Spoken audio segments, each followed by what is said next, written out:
Right, welcome ladies and gentlemen, let's talk about Black Panther Wakanda Forever because the reviews are in. The embargo lifted yesterday. This film was out on Friday in the UK. Believe you can watch it some places on Thursday in the US. So I'll be watching this on Friday, giving you guys my thoughts there as well. This is just a roundup of the reviews and the general census and feel of these things. Now, just as a straight up quick one, I will be using Rotten Tomatoes. Shush, I know it's real bad, I get it, but it's an aggregate. So we won't just be looking at its Rotten Tomatoes score, which has actually steadily been going down, but we'll be looking at the reviews themselves, because in the reviews you can see actual negativity even though they are positive, or vice versa, right? Rotten Tomatoes is a weird website. It doesn't really make any sense how it aggregates it's sort of reviews, right? How it sort of tallies it up. So, I mean, first and foremost, we have the fact that this debuted with a 93% on Rotten Tomatoes. So, it debuted with a good score, but currently it has gone down a significant amount. You know, it's not a small amount, and it's, you know, it's fair. This is a 2 hours 41 minute film. It needs to earn that runtime, and it seems, upon looking at a lot of the reviews themselves, is that it becomes a bit of a pacing problem for the film. So we'll just take a look at this. You know, 94, 93%. That's basically what it debuted to.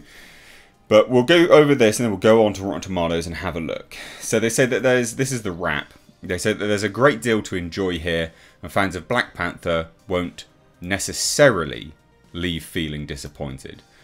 Okay, it means that they could then, doesn't it? It means that it's not all likable. But there's a sense of strong elements not quite coming together. So that's too much. Too many things going on in the film.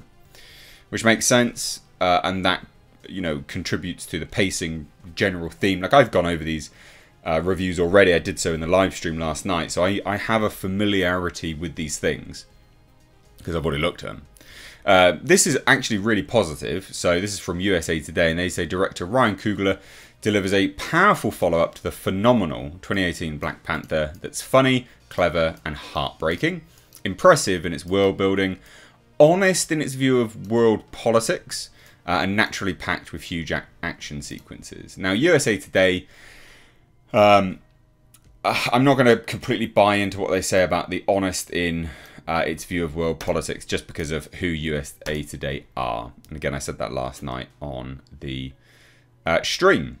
Now, POC Culture says somehow Coogler and the returning cast of Letitia Wright, Lupita Nyong'o, Denai Guerrera, Angela Bassett and Winston Duke did it, creating a film that is emotional, enthralling, and most of all, unapologetic. Cool, good, positive. You'll see that the vast majority of these are positive. I'm not trying to put a negative spin on it. They are. Vanity Fair said that there is much to be admired here, a care for the craft and detail on a higher plane than other Marvel fare. Still, some will no doubt miss the tight focus and energy of Black Panther. Now, again, this denotes pacing problems, right? It denotes a jumble, tight focus and energy of Black Panther. So in terms of how the film is structured on a narrative level, this sequel is more scattered. Again, scattered, pacing, too much going on. A vast expansion with a hole at its centre. And obviously they're referring to Chadwick Boseman. This is a horrendous review, really negative, though its lugubrious and plodding narrative spins its wheels ahead of someone coming along to fill T'Challa's shoes. So that is pacing problems early on. Wakanda Forever does stand out for its depictions of grief. You know, I sort of coined this phrase last night, and I stand by it. I don't want to watch a film that is mourn porn, right?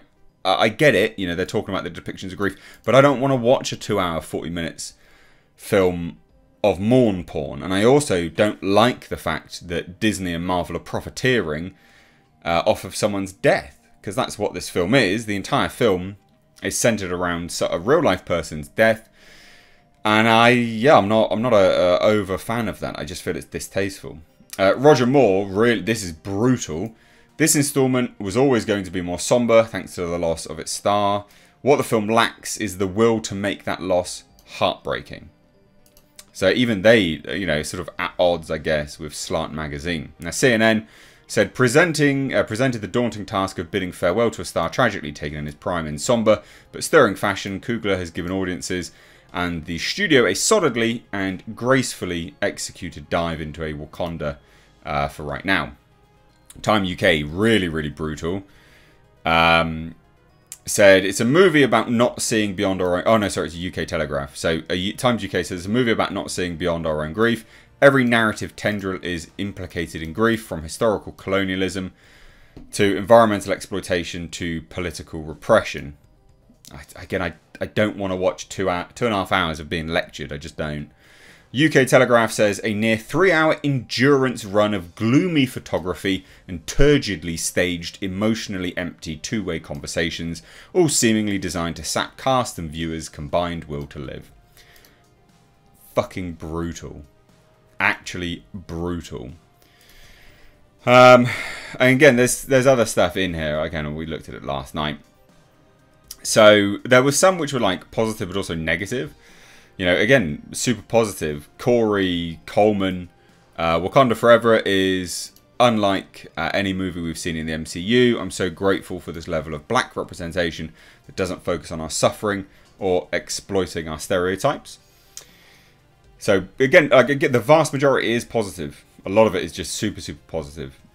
Yasser Medina says, it's a sequel that bores me in perpetuity, with its abundance of one-dimensional female characters and most of all bland action that exposes the anthropological side of Marvel without any sense of wonder.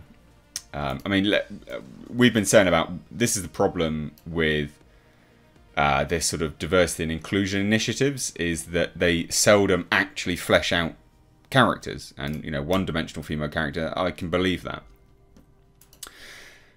Just Screen Hub, just for argument's sake, says this is an often moving story of a lot of characters with too much going on, again, too much going on, as they struggle to find focus after the death of the central figure in their lives.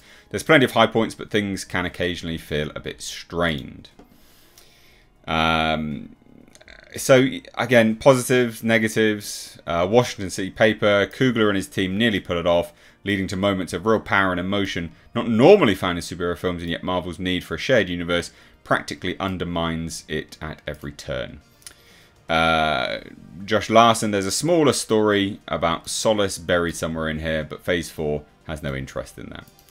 So that's almost sacrificing, you know, the film that they wanted to make with, I guess, you know, the need for it all to be connected.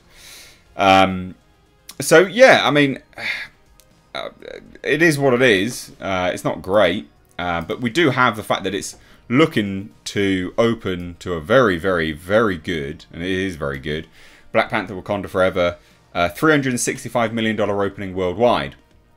And this comes to my final point of this video, is I feel it's really distasteful that people are profiting off of someone's death.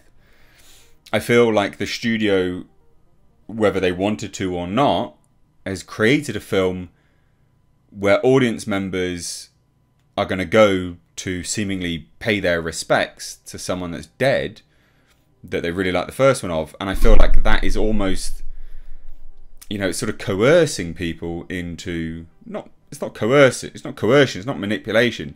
I guess you could say it's a form of manipulation. People going to go watch the film based on that. And also it takes me on to the other element, is that apparently Winston Duke M'Baku is barely in this film. And everything that they established in the first film is now thrown out. So Killmonger had to fight for the right to be the king of Wakanda and take up the mantle of Black Panther. In this one, Black Panthers are just given out willy-nilly. You know, we're not going to see those fights. That's a tradition, an age-old tradition that they even had to stick to because of Killmonger. So, you know, I feel it's distasteful, but those are the opening reviews. The Rotten Tomatoes score is going down, and I'll be intrigued to see what happens with the audience scores as a result of that. But what do you guys think? Are you looking forward to this film? Are you not? let me know down below. If you missed out the live stream, please do check out the second channel. It's linked in the description box, where you'll find clips of all of this. Well, everything that is discussed on those streams down below. Cheers, guys. Take care.